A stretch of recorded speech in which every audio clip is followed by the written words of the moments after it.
Hey guys, my running kid here, coming to you again. How's everybody doing out there? How are all my fellow geeks doing? Hope everybody's well as always. Welcome to pretty much a kind of a special review, in a sense. Finally got my hands. If you follow me on Facebook and things like that, I showed off a pic. I finally was able to get my hands on some of the Earth-1 titles finally, and one of them was Earth. Showed off Earth-1 Superman Vol.1, which I have not read. I will finish reading that when I have the time, and I will do a review as well. But I did get to finish reading one of the Earth-1 books, and I'm here to review it, give a little short review and my overall thoughts about it as well. And it's none other than, ta-da, Earth-1 Batman, written by Geoff Johns and artwork by Gary Frank. Right off the bat, let me talk about this for a while. All right, let's talk about this. First of all, Gary Frank's artwork is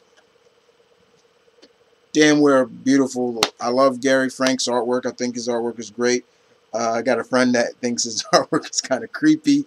And Geoff Johns does a good job giving off indication of, I guess you could say, Earth-1 Batman.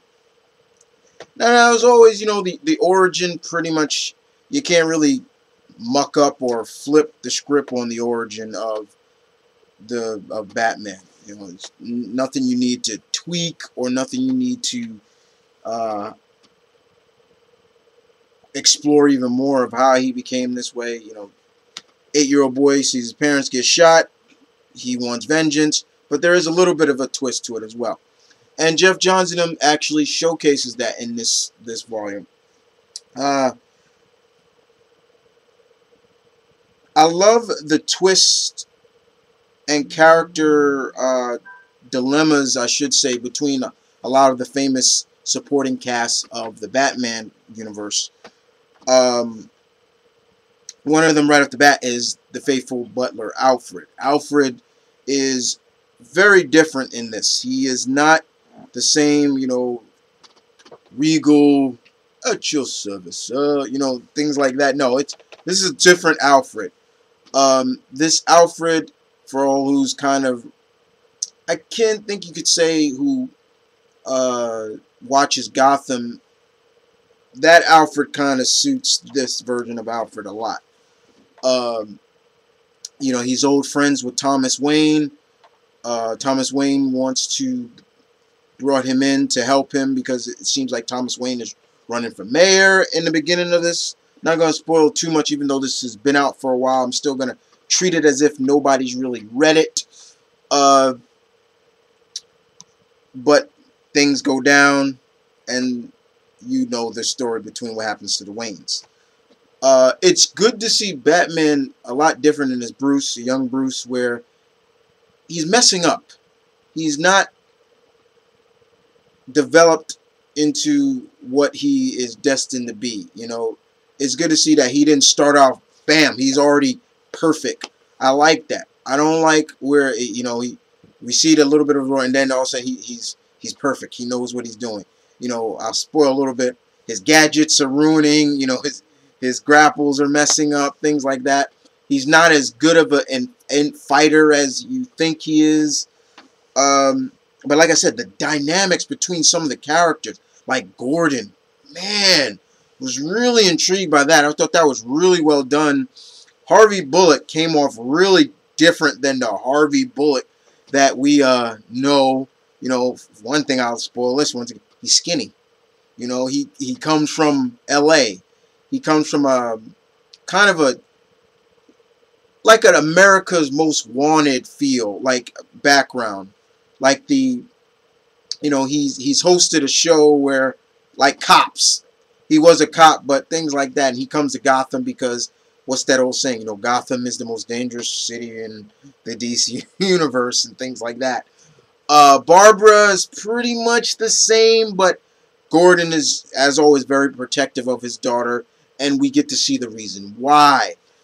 Harvey is really when he partners with Jim, it's more like, why do you act this way? You know, what's your problem? Like, we see a something going down, and you like let it go. You know, and you know, Bullock starts to wonder, like, are you on the take? Like, what's going on? Why are you letting things like this slide? And I thought that was really intrigued, and we did get the indication of what's going on, while Bruce is deducting his own investigation of the death of his parents and things like that. Not going to spoil. Does he find the clues? The mayor in the beginning of this is very interesting. I'm not going to spoil. Like I said, not going to spoil too much. Still going to treat this as if it hasn't come out. But it's very interesting to see who was the mayor. And man, that was really interesting. I was really intrigued by that. Lucius Fox is really good in this as well. You know, he plays off pretty much the same kind of Lucius Fox we got in the Batman Begins movies, where he fixes Bruce's, like, you know, gadgets and stuff, and asks him, okay, what are you doing, and things like that. And you know, Bruce tells him, I think he said, I'm mountain climbing or something like that. It was like, yeah, you get a Batman Begins feel to it as well. Who else besides the dynamics between the Waynes? Ooh, I very much enjoyed that. That was really interesting. That lot of twists and differences with the Waynes and quote unquote the Arkhams. Yeah, I'm not gonna spoil that as well.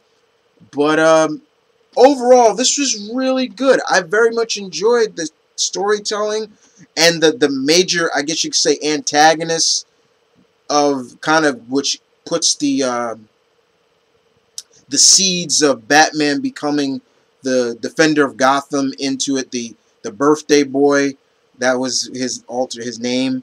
I was very intrigued. He was a serial killer who likes to kidnap young girls because it reminds him of the first girl he ever kidnapped, and he calls him by the first name of the first girl he killed. He was big and muscular. I thought he was Earth-1 version of Bane. I was like, is this supposed to be Bane?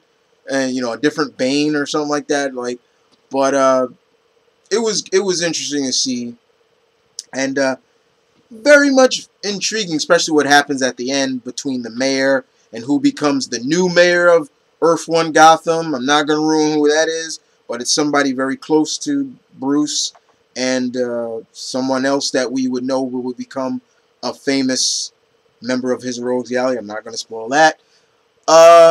And at the end, I thought it was interesting of the seeds being planted of who could be the next major villain or so in the next volume. A very enigmatic villain. But I thought this was really good, guys. I very much enjoyed Earth-1 Batman. On to reading Earth-1 Superman and getting the rest of the volumes of that geared up. Also got to get Earth-1 Teen Titans and get ready to get the second volume of this bad boy. But there you go, guys. My short and sweet, not too long thought review of Earth-1 Batman. I thought it was good. Gary Frank's artwork was great. Geoff Johns, you did a good job with this as well. Keep up the good work. And other than that, guys, this is Mount Vernon Kid saying peace, one love, stay tuned, keep it real, guys. Don't worry, guys, you'll see what I got this week, namely probably Friday, or tomorrow, I should say. But other than that, take care.